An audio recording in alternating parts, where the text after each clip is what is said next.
In our community where I grew up, in the hood, a pool is a big deal. For those people that don't know, it's a big deal. Community pools, a lot of families of color, we didn't grow up with pools in our backyard. Now that we all got money, those of us that got money got pools, but when we grew up, we were poor. Yeah. We didn't have a pool. We had one community pool on that side of town, which was McKinley Park. For 10 years, that park has just sat there with no pool in it. So kids, they've taken the playground out. The homeless have taken over the park. I did a video on March 23rd with dead dogs in there, homeless people selling drugs, no playground, empty pool. So I climbed the fence to get video of the pool. I didn't know the climbing of a fence would go viral. Just from climbing the fence? I climbed the fence and went viral. It's not that big a deal, right? You should have seen, bro, the water, chlorine levels perfect. No, it's not. The pool has basically been shut down. But now that I've been pressing about the pool, now they're putting $16 million into the pool. They just did a groundbreaking. Now she's trying to campaign that she's been staying on business. So she hasn't. Stockton just had $16 million that they weren't using? Stockton just had an overage of $50 million that they over budgeted in a city where they are over 100 police officers down. There's one per 12,000 residents right now on staff. Where'd the money go? I ain't in there yet. That's the thing. They passed the Measure A tax where they got the citizens to approve a $360 million tax that the city got over 10 years. They put it in a general fund and they've been using it as a piggy bank. Then they put something in the language where they could vote to renew it. So they just renewed the $360 million for another 10 years and haven't added more than 10, or they added 40 police officers, I think, in the last, 10 years, and crime is still crazy. They just had a shooting the other day. A kid just got killed on the freeway the other day. I mean, it's out of control. So Stockton moving like that? Yeah. I know it get real up there. It's out of control. That was where one of our guests was from. No, a couple of Haiti Baby. A couple of your guests, yeah. You haven't interviewed EBK Jaaybo, right? I have. Or you have. So you've interviewed two people from my Will you commit to freeing the political prisoner EBK Jaaybo? No, he's not a political prisoner. How is he not a political prisoner? Well, let's be very clear. I don't have any authority to get him out of prison. I've talked. He's in jail. Oh yeah. I've talked to Jaaybo on the phone, and and because part of the issue in dealing with crime isn't just going after people and putting them in jail. It's figuring out how to do poverty alleviation, create jobs, create opportunity, and meet with these people. I know.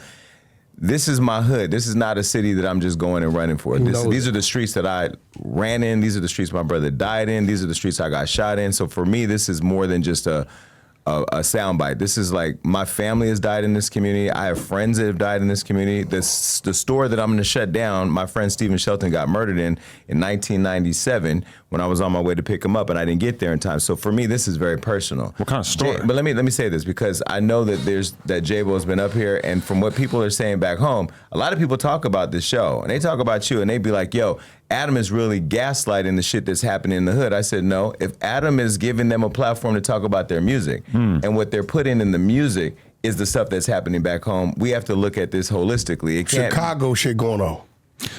Same type Gaslighting is creating a narrative that doesn't really exist out of thin air, like an alternate reality narrative. Mm-hmm. Whereas, me having somebody on from Stockton who's in some gangster shit and talking to them about gangster shit, that's not gaslighting. Not an alternate reality narrative. Okay, do you know what the word gaslighting means? Listen, have you ever heard it before? Listen. Gaslighting is when you have a guest and he's up here talking about everything but that, and then you bring it up. How could I not ask about the premier celebrity from the town that he is running to be mayor of? So why, when I do it, you tell me that I'm starting shit? See, I set your punk ass up. When I talk about what everybody else is talking about, you say, hey, you're a shit starter. I said, no, I'm simply talking about what everybody else is talking about. But just like me and you, when we talk about it, something we have in common, everybody blows it out of proportion.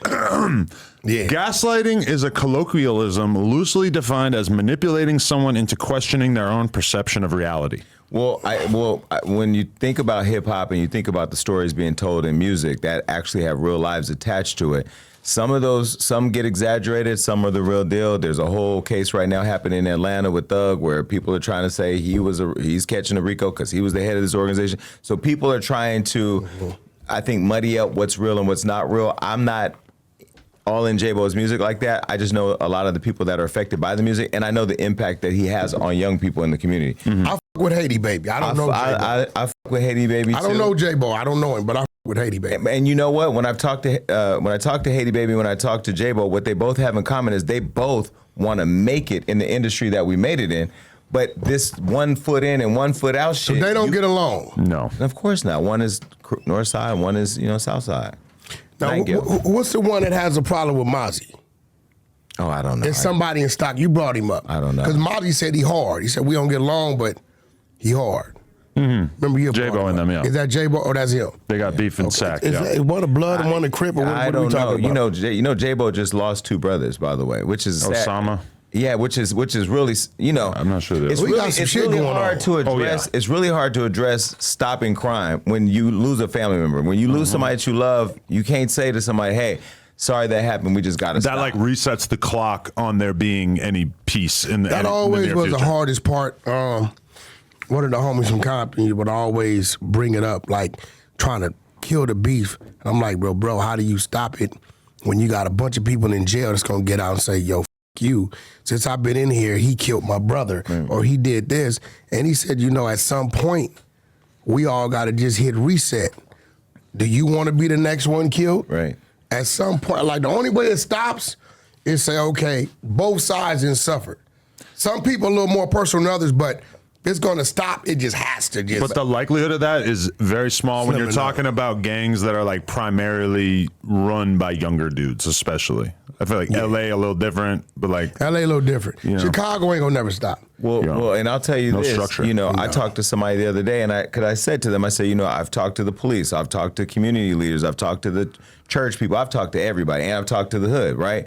What is it going to take? What is the solution? I know more jobs, more accountability, maybe one way out. I've come up with all these ideas. You know what they said? We ready to die for this. Like regardless. Who said that? This young person told me that. He said we gonna die for this, and I'm thinking like you got to know that there's more out there. I think for me coming They don't, though. But I think for me coming to LA years ago when I was younger and seeing Queen Latifah and going to set and looking at black folks politicking in a You positive, went back. I went back with a different mentality. When you hear me say, I take my team to Dubai and London, right? Because I know they haven't been anywhere. who'd you take to Dubai? My whole team. Dubai, London, Thailand. I take them. They don't just run around here with me. When I'm moving, they move. Okay. Right? They done been there everywhere with me, right? But I take them to these places because when you're leaving Compton or you're leaving South Central, a little city like Pacoima, right? All you know is this, and you land, right? You come off that damn Emirates flight. And you've never seen this, and you're on that highway coming into the inner city. It changes everything. It changes you like, whoa, what is this? So now it's giving them something else when they get back here to think about and possibly reach for. Because most people, all they know is this. Right. That's all they know. We travel, you travel. We can sit here and have conversations about Amsterdam, fucking Europe, all kind of shit, right? Because we can visually see we've been there several times, many times. But a lot of these people will sit here and be like, yo, what are you talking about? They don't even leave the block.